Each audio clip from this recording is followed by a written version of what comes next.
12, 2022 Civil Service Commission meeting. Can we have roll call, please? Commissioner Astorian? Here. Commissioner McCarley? Here. Chair Abkarian? Here. For the record, Commissioners Haratunian and Gazarian are absent.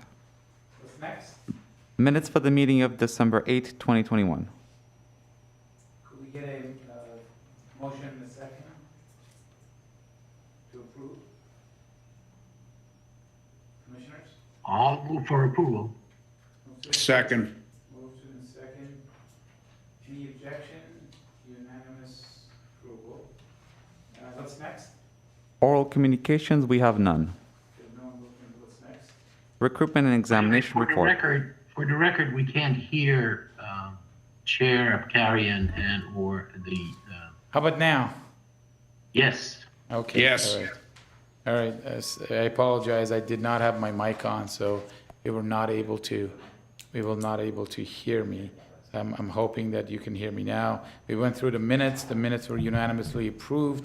Oral communication, there were no one turned in a card, so we moved from that to the next item. What's the next item? Recruitment and examination report. Ms. Martin, how are you? Great. Welcome. Thank you. Happy New Year, everyone. Happy New Year to you. Thank you. Mr. Chair and members of the Commission, this is the Recruitment and Examination Status Report, which represents the current recruitments in process, as well as the various stages of the examinations. Recruitment activity continues to be heavy. We currently have 70 processes in queue. And if the Commission has any questions, I'll be happy to try and answer them. Otherwise, this is a note and file item. Any questions, commissioners? No. No questions. What's next? Eligible list established. Mrs. Martin? Mr. Chair, members of the Commission, these are the eligible lists that were created since our last Commission meeting back in December. The report includes the number of applications received for the various recruitments, as well as the total number of applicants that went through the various examination processes. Ultimately, there were a total of 7 lists which were established during that time period, 6 of which were promotional, 1 was open. If the Commission has any questions, I'll be happy to try and answer them. Otherwise, this too is a note and file item. Commissioners, any questions? No questions. No questions. What's next? Class specification and job bulletin for approval. Fire Marshal. Ms. Martin? Mr. Chair, members of the Commission, the item before you is a class specification and job bulletin for approval for Fire Marshal. The Fire Marshal class specification was last updated in 2006. The proposed changes seek to update the class specification, including updating the minimum requirements as well as the essential functions of the position. In addition, in order to standardize the classification within the industry, reorganize the subdivisions to reflect the current structure, as well as to align with the department's state designation, management of and experience with the Certified Unified Program Agency, which is commonly known as CUPA, has been added. In addition, the job bulletin is also being presented for Commission approval because in the last administration, this recruitment was handled as a promotional recruitment, and the department is currently seeking to conduct an open recruitment in order to potentially expand the applicant pool. After the item was provided to the GMA, they did request a slight modification to the item, adding the term non-sworn to the definition portion of the class specification. What was added? I'm sorry. Non-sworn, under the definition portion of the class specification, the very first sentence. The revision currently indicates that under direction, this non-sworn management position directs, manages, and oversees the day-to-day administration. Previously, the term non-sworn was not included in the class specification, and we've added it to be more descriptive that this is a non-sworn position versus a safety position. The At this point, I'll be happy to try and answer any questions the commission may have. Anaid Navarro worked on this class specification and job bulletin, and Fire Chief Lanzas is also present to answer any questions you may have. Mr. McCarley? Yes, thank you, Chair. This is a question seeking a bit of information regarding the city's Certified Unified Program Agency. I have to confess, I am not as familiar with that entity, that organization, as I should be. I am aware that certain other municipalities and counties have such an agency or use the same acronym, CUPA, for an overarching entity, a management cell, so to speak, that coordinates a variety of hazardous waste, remediation, solid waste, removal and disposition. But I'm not sure if my understanding is consistent with the city of Glendale's. Could you help me? Maybe we can ask the chief to maybe clarify that. Yes, good evening, Mr. Chairman, members of the commission.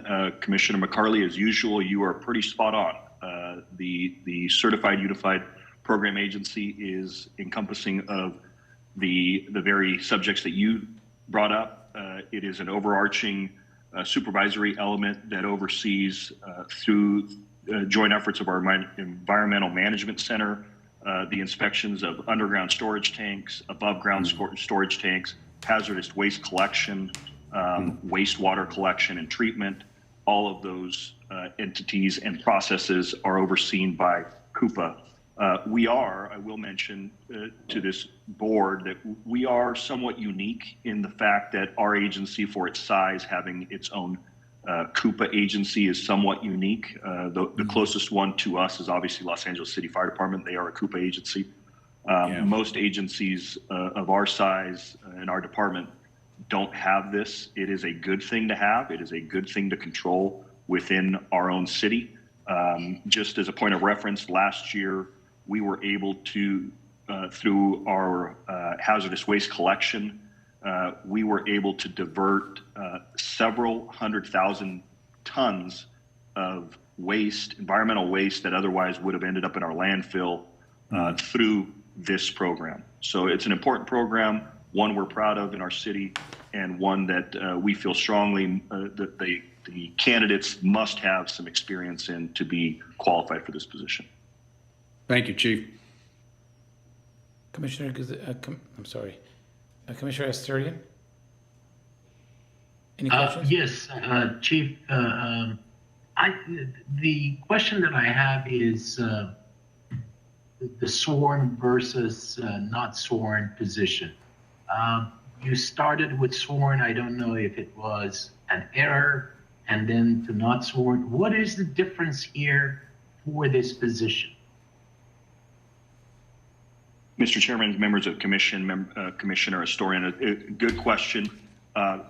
We did not intend for this bulletin to be a sworn position. Quite some time ago, the position was filled with a non-sworn fire marshal in our city. Then we transitioned to a battalion chief that oversaw it in a sworn capacity.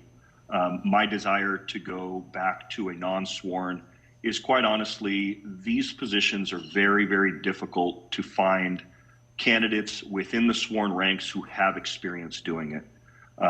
One of the reasons we had originally gone to sworn is for the depth of being able to keep chief officers in our city should we have a big disaster. I would be able to pull from the fire marshal should he be sworn to help us put out a big fire and be able to fight those fires.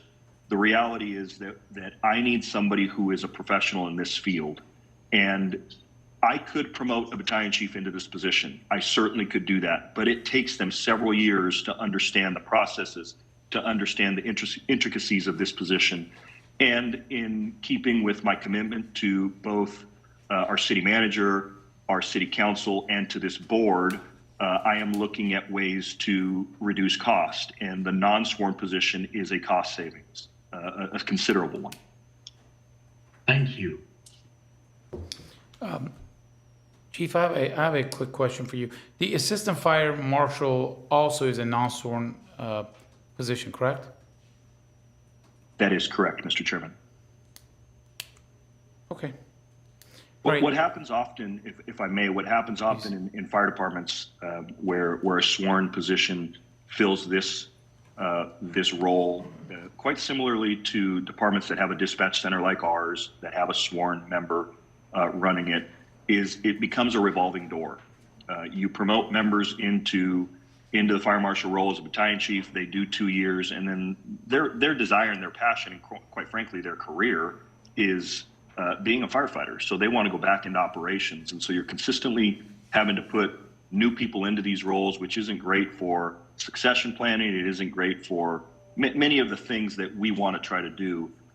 The other thing that this affords is somebody in our organization can come in as the entry-level position in this discipline as an inspector and work their way up throughout their career and eventually be the leader of our fire prevention section through this channel. And I felt that was important for us to be able to afford that opportunity as well. Okay. Any other questions? Hearing none, can I get a motion for approval? Move to approve. And I'll second that. There's a motion and a second. Can we get a roll call, please? Commissioner Astorian, Yes. Commissioner McCarley, Yes. Chair Abkarian. Yes. Thank you, Chief. What's next? Reports? Thank you very much.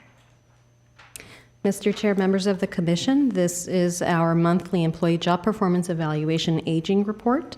As you can see from the report, we currently have 12 departments with no past dues, and 2 departments have a total combined 3 first notices.